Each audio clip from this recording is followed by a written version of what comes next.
Am I heartless for refusing to save Christmas for my brother's kids? I'm a woman in my early 40s, and my relationship with my younger brother, Evan, has always been distant rather than openly hostile. We didn't have a dramatic falling out. We just grew into completely different lives. We live in different countries now, rarely talk outside of obligatory holiday check-ins, and I haven't seen him, his wife Marina, or their children in person in almost 10 years. I don't have kids. I don't celebrate Christmas in a traditional way, and my life looks nothing like theirs. Evan, on the other hand, always wanted a loud, chaotic household, and he got it. Between him and Marina, there are 8 children, ranging from toddlers to teenagers, some of whom I genuinely wouldn't recognize if I passed them on the street. Years ago, once the number of kids passed 3, I made a deliberate choice about Christmas gifts. Instead of trying to keep up with individual presents, I started sending one large shared gift for the whole family. Some years it was a big board game bundle, other years it was a shared entertainment item. My reasoning was simple: one meaningful, higher quality gift felt more sincere than sending a pile of cheap items that would be forgotten by New Year's. Evan never complained outright, so I assumed it was fine. That changed last week. Evan called me out of the blue, sounding frantic and exhausted. He explained that money was tighter than ever this year and said the kids were already anxious about Christmas. Then he dropped the bombshell. He wanted me to buy individual gifts for each child, so they would all have something to unwrap. Wanting to at least consider it, I asked him to send me their wish lists. When I opened the email, my stomach dropped. Nearly every child had requested expensive electronics, specialty gaming gear, or brand name items that were well over $120 each. Even choosing the cheapest option per child would have pushed the total close to $1,400. I stared at the screen in disbelief. I'm not wealthy, I'm not close to these kids, and I don't even participate in Christmas traditions myself. The idea that I was suddenly expected to bankroll an entire holiday felt unreal. I called Evan back and tried to be gentle but firm. I told him I understood they were struggling, but I simply could not afford to spend that kind of money. I suggested cheaper alternatives or sticking with the shared gift tradition. That's when everything blew up. He accused me of being cold, said I didn't understand what it's like to see your kids disappointed on Christmas morning, and implied that because I don't have children, I hoard my money. When I repeated that my finances weren't limitless, he snapped, called me selfish, and hung up on me. We haven't spoken since. Now I'm sitting with this heavy mix of guilt, anger, and disbelief. I feel for his situation, but I also feel like I've been reduced to a distant relative whose only role is to cover what they can't afford. I can't shake the feeling that no matter what I give, it will never be enough, and that this year, I was expected to sacrifice my own financial stability to keep the peace. So am I really the villain here for refusing to spend a small fortune to rescue someone else's Christmas? Can I name my daughter something my sister hates? I'm 32 and 7 months pregnant with a baby girl. My husband, 33, and I finally agreed on the name, Margot. It felt classic, elegant, and perfect for her. At my baby shower, I excitedly shared the name with family. My younger sister immediately started criticizing it. She claimed it was old-fashioned and insisted our daughter would get teased for having a name like that. Ironically, she once tried to name her own daughter something unusual and complicated, and her husband overruled her. Her comments didn't stop there. She continued making snide remarks during the party and later bombarded me with messages on social media, demanding that we change the name. After a while, we asked her to leave the shower, and I blocked her on social media to prevent further harassment. Margot feels perfect for our daughter, and I don't want to change it, but my sister keeps insisting it's a terrible choice. Am I wrong for ignoring her opinions and keeping the name we love? Did I ruin Christmas by locking the kids' biggest gift before it was even opened? My son Evan works long rotations on international cargo vessels, which means he's gone for weeks at a time and often unreachable.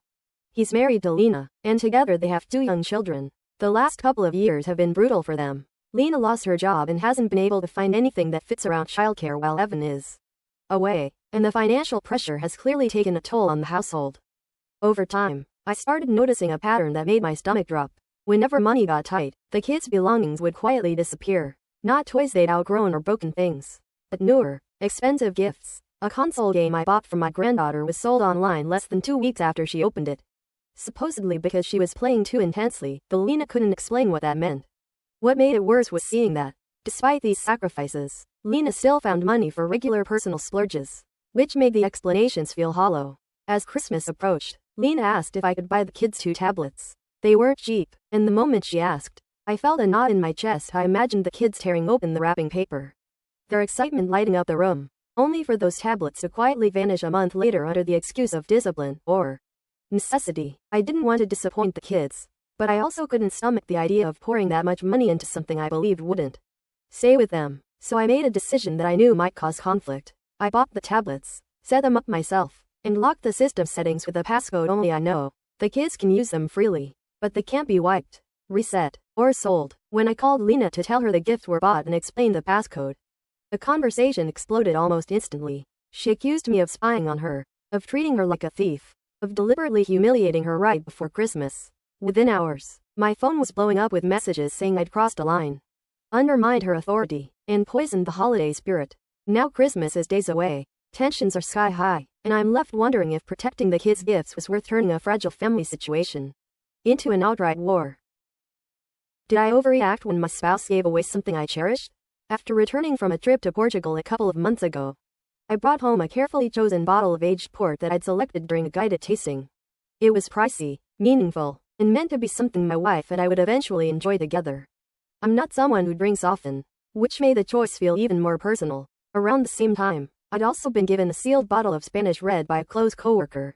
From the moment I unpacked, my wife repeatedly asked if she could gift the port to her brother, her uncle, or friends, and every single time I gave a firm, unmistakable no, explaining it was sentimental and tied to the trip. I even reminded her after she declined to try it once because she wasn't feeling well, leaving nearly the entire bottle untouched. While I was out of town last week, she had friends over after a night out, and without telling me, she served them both the port and the unopened wine until nothing was left.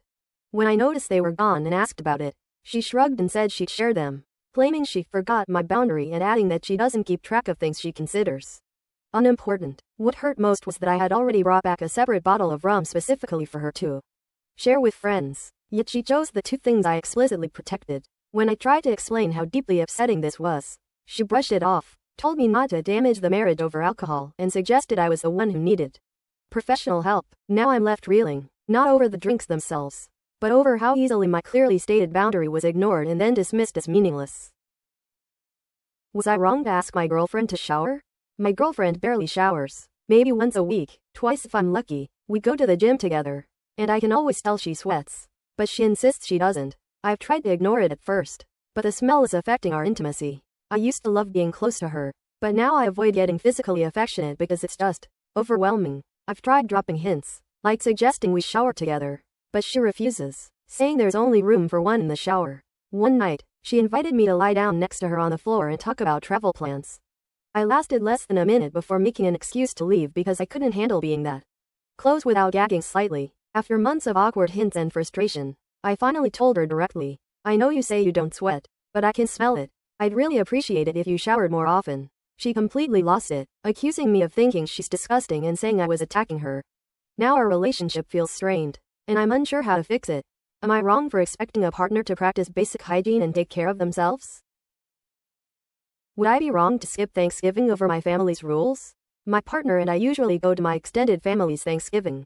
My parents, siblings, and their kids. There are about 25 people in total, but it's just the three of us, including our 6-month-old baby. This year, my brother said he'd handle the turkey and ham because he bought a new smoker. He spent around $450 on meat and told everyone else to bring sides. I offered to make stuffing.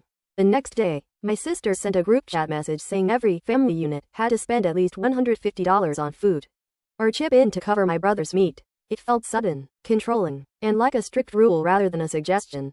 Later, she escalated it, basically issuing an ultimatum. Option 1, bring enough food for the whole group. Option 2, pay $150 to my brother for meat. Option 3, pay $300 toward dad's heating bill. I was shocked and frustrated. It felt like my participation in Thanksgiving was being turned into a financial test in response. I texted, Option 4, don't come. I love my family, but this year it feels like a ridiculous money trap. Should I just stay home and avoid the stress? Or would that make me the bad guy? Did I go too far when my own parent took everything I had left? I'm a woman in my late 30s, currently in the middle of aggressive medical treatment, and today was one of my hospital days, because I physically couldn't manage childcare. My mom came over to watch my 2 young kids while I was gone. She arrived, stayed just long enough for me to leave, and then left almost immediately after I returned home. I was disappointed but too drained to argue, and I focused on getting through the afternoon. Not long after she left, my youngest kept opening the refrigerator, saying she was hungry. I assumed she just wanted a snack, so I went to help her and immediately realized something was wrong. The fridge was almost completely empty. The day before, I had done a full grocery run and stocked up for the entire week.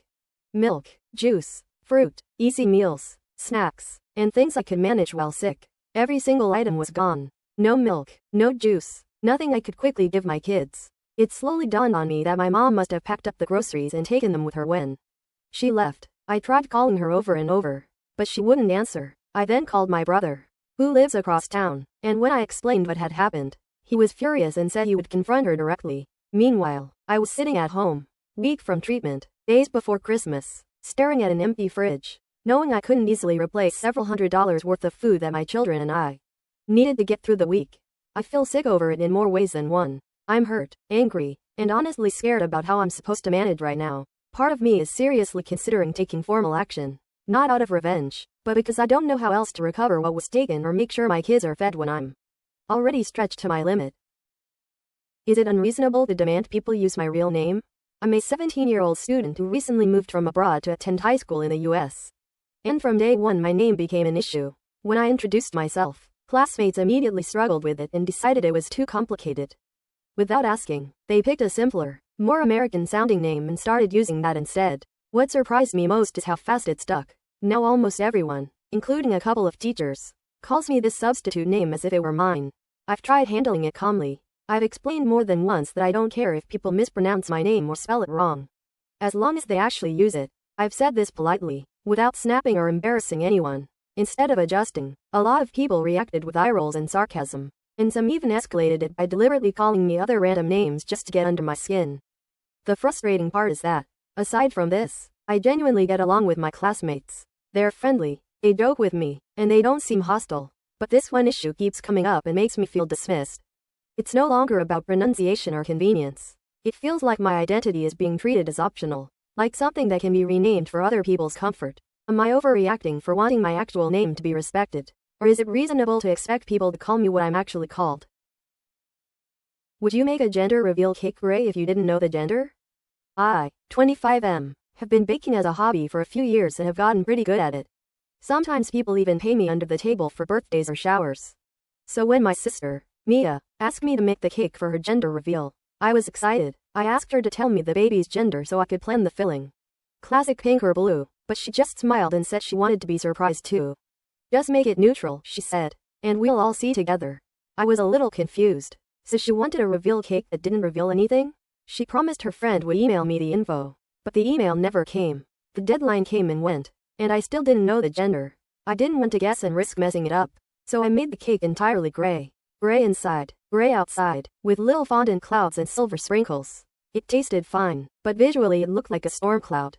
On the reveal day, the family gathered around. They cut the cake. Silence. Mia looked furious. Her husband, Connor, stared at the gray cake like I had personally ruined the moment. Cousins whispered behind hands. My mother piped up. Why would you make it gray? It looks passive-aggressive. I calmly explained that no one had given me the gender and I wasn't going to gamble on a cake. Mia stormed out, muttering about how I had ruined everything. My mom said I embarrassed the family and should have tried harder. Tried harder at what, exactly? Divining the baby's gender through vibes? The cake became a legend. Dramatic, moody, completely neutral, and honestly, could anyone else have handled this situation better? Is it wrong that she stopped coming over after one complaint? I live in a shared house where I pay rent, along with another long-term tenant who rents the lower level. My partner works demanding overnight shifts at a medical facility, usually from early evening until early morning. After finishing work, she would sometimes come to my place around sunrise to shower quickly and sleep. It was never loud or drawn out, just a short rinse before resting after a long night. One morning, the downstairs tenant told the homeowner that the sound of the shower woke him up. The message was passed to me with a request that my partner wait to shower until everyone was awake. When I relayed this to her, she felt uncomfortable continuing to come over in the mornings. After working all night, she didn't want to feel like she was inconveniencing people just by doing something basic. So she quietly decided to stop coming by altogether. Later, when the homeowner found out, she became upset, not about the shower itself, but about the fact that my partner chose not to come over anymore. She insisted that wasn't what she meant. But from her perspective, being asked to avoid showering after an overnight shift made it clear that her presence wasn't welcome. Now I'm stuck in the middle. I didn't argue or escalate things. I just passed along the concern, and my partner made her own calm decision. Was it unreasonable for her to step back after feeling like a disruption? Or for me not to push harder against the complaint in the first place? Was I wrong for leaving a too mature book where my cousin could see it?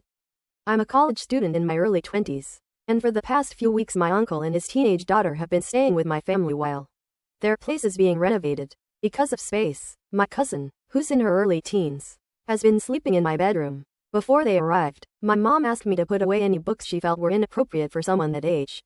I complied and locked several novels in a small drawer, but there wasn't enough room for everything, so I had to make judgment calls about what stayed out.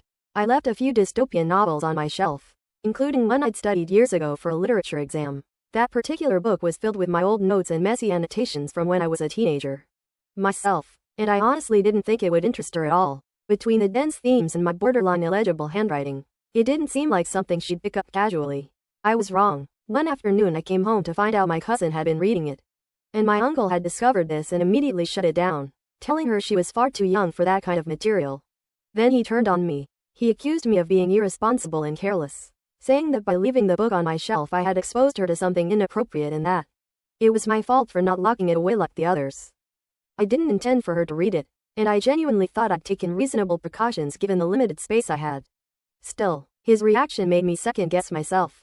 Was I actually wrong for leaving that book out, or was this an overreaction to something I couldn't realistically control?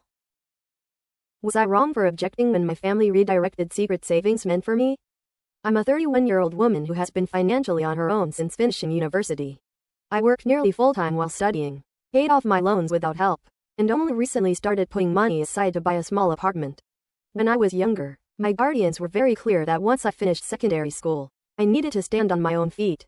Because of that, I passed on postgraduate programs I was interested in and focused on surviving and stabilizing myself instead. My younger cousin, who is 23, has had a very different path. He's brilliant, genuinely gifted academically, and earned a full merit scholarship to a top public university. He graduated with honors and was recently accepted into a highly selective postgraduate program in a major European city. It's an incredible opportunity, but the tuition and living costs are steep, even with partial funding and a small stipend. Last month, my aunt and uncle sat me down and asked if I could contribute about €12,000 to help cover his first year. They said they would put in a similar amount and that he'd take out loans for the rest. I said no. I've spent more than a decade building myself up from nothing, and I'm finally close to something resembling security. I didn't feel able to derail that, especially when I'd been told growing up that there was no safety net for me. That's when my aunt snapped and said they would just use my other savings instead. I was completely confused. After some pushing, she admitted they had quietly set aside roughly €30,000 years ago in my name, intended for a future engagement or wedding. I had never been told this money existed, not when I was choosing between degrees, not when I was struggling to pay rent, and not now while I'm trying to buy a home. When I asked why I'd never been given the chance to use it or even know about it, she said it was always meant for a specific purpose, and since I wasn't partnered or planning a ceremony, they felt it made sense to give it to someone who needed it more right now. I felt blindsided and dismissed. I told them it hurt to learn there had been help available all along, just not for the life choices I made. My cousin later reached out and said he had no idea the money had been earmarked for me and didn't ask for it. He understands why I'm upset, but he's focused on school and assumed everyone was on the same page. I'm proud of him, and I know this isn't his fault. Still, I can't shake the feeling that I'm being penalized for being practical, independent, and quiet about my struggles, while decisions about my future were made without me even being in the room. Did I cross a line after my partner ruined food meant for a client? I'm a 27-year-old guy, and my younger brother, who's 24, runs a small cafe that specializes in custom desserts for events. Lately, he's been overwhelmed because 2 staff members quit right before peak wedding season. To help him stay afloat, I offered to prep some fillings at home, things like pastry cream and fruit preserves, and bring them over so he could focus on assembling and decorating cakes for paying clients. The problem is my partner, who's 25. Every single time I've made these fillings, she's dipped her bare fingers straight into the containers to taste them. Not once or twice, but repeatedly. Each time it happens, the entire batch becomes unusable, which means I have to throw it out and start over. I've explained calmly that this food is for customers, not our kitchen table, and that if she really wants a taste, she can use a clean spoon and take some from the side. She brushes it off, says using her fingers feels nostalgic, and sulks like I'm ruining something sentimental for her. Earlier today, things came to a head. I was rushing to finish a chocolate custard because my brother was late on a large wedding order, and stressed out of his mind. Before I jumped in the shower, I explicitly told my partner not to touch it, and if she absolutely couldn't resist, to please use a utensil. When I came back, I saw her standing at the counter with her fingers in the bowl again. licking them like nothing I'd said mattered. I snapped. After the 5th ruined batch, I lost my temper and yelled for her to stop eating the food I was making. Because it wasn't for her and she was ruining something meant for other people. She immediately burst into tears and accused me of shaming her and attacking her. Even though I never mentioned her body or eating habits, only the fact that she was contaminating food that wasn't hers to touch. I know I raised my voice, and I hate that it escalated like that, but I also feel like my boundaries and the pressure I was under were completely ignored. Was I wrong for reacting the way I did after being pushed over the same line again and again? Did I cross a line by calling my family when my husband ignored me? I'm a 27-year-old woman who recently moved into my first house with my husband.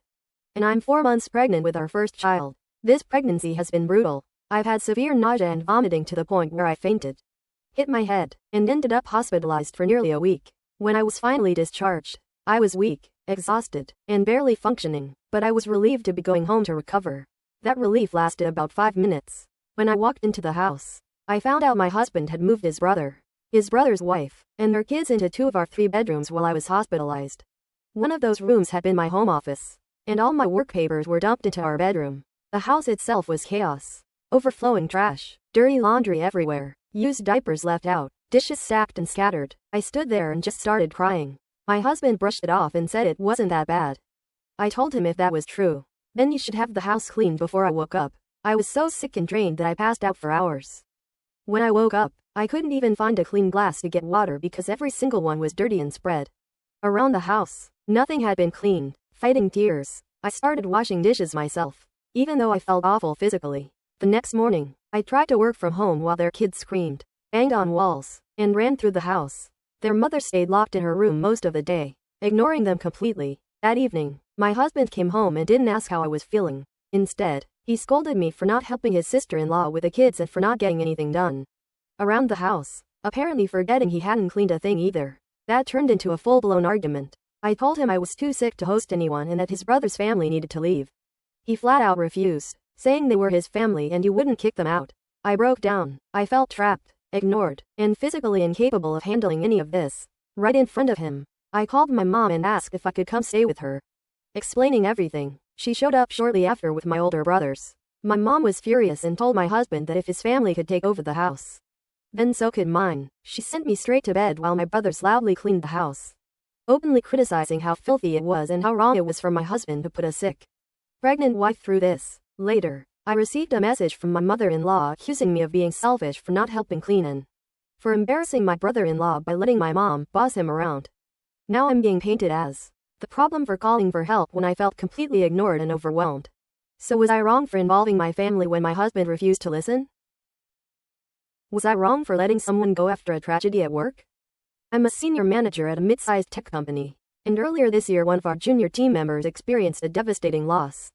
He's a 23-year-old analyst who had been with the company for just under a year, and his performance before everything happened was excellent. He was well-liked, consistently hit his targets, and there had already been internal conversations about fast-tracking him into a higher role within the next several months. His position pays well for someone early in their career, just under 6 figures with bonuses included, and the expectations attached to it are high. In early spring, both of his parents were killed in a sudden accident. It was shocking and awful, and as a company we tried to respond with compassion. We immediately approved several weeks of fully paid leave and told him to take the time he needed. After about a month away, he returned to work. Unfortunately, once he was back, his performance dropped sharply. He was disengaged, missing deadlines, and no longer completing the core parts of his role. This went on for a few weeks, and it became a consistent concern across the leadership team. After multiple internal discussions, management decided that the role simply couldn't remain unfilled or underperforming for an extended period. We felt that realistically, he would need a long time to recover emotionally, and the business couldn't absorb that gap. We called him into a meeting at the end of the week and told him we were letting him go. He reacted very calmly at first, then lashed out verbally, told us off, gathered his things, and left without another word. I was taken aback by his reaction and felt it crossed the line, even given the circumstances. When I later explained the situation to my partner, they were furious on his behalf and told me that what we did was cruel and heartless. Regardless of business needs, I understand that the loss he experienced was unimaginable, but I also feel responsible for the health and performance of the team as a whole. So I'm left wondering if we truly handled this wrong or if this was an unfortunate but necessary decision. Is a dinner outfit really worth tearing a family apart? Coming home for the holidays was supposed to feel safe, I just moved away for university a few months ago, and this was my first time back since gaining real independence. I was excited, sleeping in my old room, seeing family, reconnecting with friends, slipping back into something familiar. And for the most part, it was good, until Christmas dinner turned into something I can't stop replaying in my head. I was already dressed and heading downstairs when my dad stopped me in the hallway. He didn't smile, he didn't joke, he just looked at me, slowly, critically, and said, "You're not wearing that to dinner. Go change into something appropriate." The word appropriate hit me like a slap. I asked what he meant. My outfit wasn't revealing in any extreme way. A fitted top and a skirt that hit mid-thigh. But the way he looked at me made my skin crawl. He didn't explain, didn't justify it, didn't even pretend this was about etiquette or guests. He just said, coldly, "This is my house, my rules." That's when it clicked. It wasn't about dinner. It was about control. I never would have worn a skirt this short when I lived at home. I didn't feel allowed to. Standing there, suddenly aware of my legs, my body, my adulthood, I felt embarrassed and furious all at once. I felt like I shrunk back into a teenager who needed permission to exist comfortably in her own skin. I told him it was sexist to police what I wear. I said it was hurtful to reduce me to the length of my skirt instead of seeing me as his daughter. A guest, an adult who had come home excited to be with her family. I told him living on my own had changed me, that I wasn't willing to blindly obey rules that felt rooted in shame anymore. He didn't argue, he didn't yell, he just stared at me, clearly offended, clearly unmoved. So I didn't change. Dinner was excruciating. The room felt tight, heavy, like everyone was holding their breath. Conversation was forced. Every time I shifted in my chair, I felt hyper-aware of myself, of whether he was still angry, of whether everyone else thought I'd crossed a line.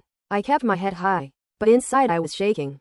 Later that night, alone in my childhood bedroom, the adrenaline faded and doubt crept in. I'd stood up for myself. Yes, but at what cost? My dad and I have never been especially close, and I can't shake the fear that I might have widened that distance permanently over a skirt. I don't regret refusing to change. I regret that it came to this at all. So now I'm stuck wondering, was this a necessary act of independence? Or did I choose the most painful possible moment to draw a line? Was I wrong to cut her off and force insurance after she turned hostile? During a brutal winter storm, my car skidded on unseen ice and smashed straight into my neighbor's mailbox. I was horrified and immediately owned up to it, gave her my insurance details, and apologized repeatedly. A few days later, she told me the insurance company wanted her to pay out of pocket first and wait for reimbursement, which she claimed she couldn't do. Wanting to make things right as quickly as possible, I offered to personally buy a new mailbox and pay someone I know to install it, explaining that there would be a short delay because the mailbox wouldn't arrive until the end of the month and the installer was out of town with family. When the mailbox finally arrived, she called me while I was dealing with a medical emergency involving my child that landed us in the hospital. I couldn't answer, but I immediately reached out to the installer and had him contact her directly. He confirmed he had the mailbox and scheduled the installation for early the following week. Instead of being relieved, she started sending pointed, sarcastic messages accusing me of not caring at all. I explained, again, that my child had been hospitalized and that I hadn't ignored her. I'd just been overwhelmed and still made sure the repair was scheduled. That's when her tone escalated. She told me I should be ashamed, that I was disrespectful, and that I hadn't apologized enough, despite the fact that we'd already spent hours on the phone where I'd taken full responsibility and expressed how sorry I was. When I finally said that if the timeline wasn't acceptable she could just proceed through my insurance, she completely exploded. She sent a long message calling me immoral, insulting my character, and mocking me for even thinking I could handle the repair myself. At that point, something snapped. I told her I was returning the mailbox, that she should go through insurance using the information I already provided, and that I was done being verbally abused over an accident I was actively trying to fix. Then I blocked her. Now I'm left wondering if I crossed a line by pulling my help and forcing the insurance route after. She turned the situation into a personal attack. Was I wrong to let my kid keep a rare collectible after a fair swap? During the holidays, a simple gift exchange turned into unexpected family tension. My daughter, Alara, 11, and her younger cousin, Brielle, 7, were each given a blind box collectible called a Moon Mallow Sprite, a popular vinyl toy similar to Labubu where some designs are produced in smaller numbers. When they opened their boxes, Brielle received a beige forest sprite, while Alara opened a coral star sprite. Brielle immediately became upset because she wanted the coral one, and Alara, who already owned that version, offered to trade because she liked the beige design better. The swap happened quickly, no adults intervened, and both kids were happy afterward. A day later, Brielle's parents found out through an online group that the beige forest sprite was a secret run figure and could resell for around $190. Once they learned that, they contacted me and demanded the kids switch toys back. even asking me to drive nearly an hour late at night to return it. When I asked if Brielle actually wanted the beige figure again, they said that wasn't relevant. After more discussion, her father admitted someone had already offered him $170 for it, and he planned to sell it and then buy Brielle a different coral one. I refused to force my daughter to give it back. From my perspective, the trade was fair at the time. Both children agreed. Alara didn't pressure Brielle, and while Alara knew the forest sprite was harder to pull, she didn't know it had resale value or that it could be sold for real money. Brielle originally didn't want that figure at all and only changed her parents' minds once money entered the picture. Now Brielle's parents are upset, accusing me of taking advantage of a child, and one of them even said something extremely harsh about my daughter that I felt crossed the line. The relative who gave the toy says this is unnecessary adult drama and has stepped away from the situation, leaving the conflict unresolved. So was I wrong for standing firm and letting my daughter keep the toy she fairly traded for? Am I wrong for calling out my friend on his livestream? 20M, have a friend, 24M, who streams on Twitch. He's been trying to turn streaming into a career, and we've been friends for almost 3 years. We met through gaming, and even though we live in different countries, we've only seen each other twice in person. Gaming has always been our bond. Today, he was live streaming while playing Apex Legends, one of his favorite competitive shooters, and I could tell he was stressed from all the chaos in game. After a while, he said he wanted a break from multiplayer madness and wanted to play something single player. I suggested Stardew Valley, a chill, relaxing game I thought he'd enjoy. He reluctantly agreed, clearly annoyed, saying, "Fine, I'll try it." But from the moment he launched the game, it became a nightmare. He started trashing it to hundreds of viewers. "Look how fun this is." Not, "Bro, how do people even enjoy this?" And, "I swear, I'd rather grind Fortnite all day than do this." His chat piled on, making jokes about him being bored and agreeing with every sarcastic comment. Then he went after me personally. He said things like, "I'm stuck playing this garbage because of my friend," and "I don't know what kind of weirdos like this game," clearly referencing me without naming me. I felt humiliated. I had invited him to play a game I genuinely thought we could enjoy together. And instead, he was publicly blaming me to hundreds of people. After the tutorial, I stayed silent for a few minutes, but I couldn't take it anymore. I typed into his chat, "Thanks for humiliating me and making me feel bad for inviting you to play. Really appreciate it." The chat went completely silent. He muttered, "I don't want to deal with this right now. I'm shutting the stream off," and closed the stream mid-play. Later, he messaged me angrily, saying I ruined the stream and that I needed to learn to take a joke because it's just a game. I don't see it that way. I didn't insult him or the game. I only called out how I was being treated. I feel like I defended myself in front of hundreds of viewers who had been watching me be blamed unfairly. But now I'm left wondering, did I overreact and ruin his stream? Or was I justified in standing up for myself in front of everyone? Is it wrong to cut someone off after they steal a symbol of your recovery? I'm a woman in my mid-30s living in a large Rust Belt city. And one of the ways I've stayed anchored since getting sober has been collecting high-end perfumes, with certain bottles marking major milestones in my recovery. A few years ago, I became close with a woman I met through a sobriety support group. And we bonded over fragrance instead of alcohol, talking endlessly about brands like Byredo, Maison Francis Kurkdon, and Diptyque. Over time, she started asking if I could decant small amounts of my perfumes for her. And most of the time I didn't mind at all, since fragrance expires and I had more than I could ever reasonably use.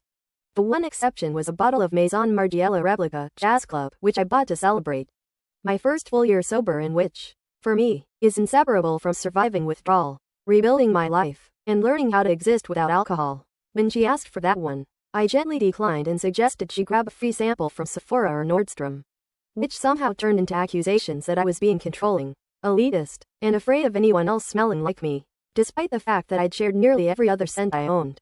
She eventually apologized and I accepted, but after that I began noticing the warm, smoky scent lingering in my bedroom after she visited, and later unmistakably on her clothes when we met. Even though she insisted it came from a sample, I slowly distanced myself. But months later, during a crowded autumn gathering at my apartment, she disappeared into the bathroom for an unusually long time. And when I followed the smell, I realized my Jazz Club bottle was gone from my dresser. What followed was a public, humiliating confrontation that ended with her admitting she'd been secretly filling travel atomizers from my bottle because she was stressed, struggling, and found the scent comforting, minimizing it as just perfume, while the bottle in her bag was visibly emptier.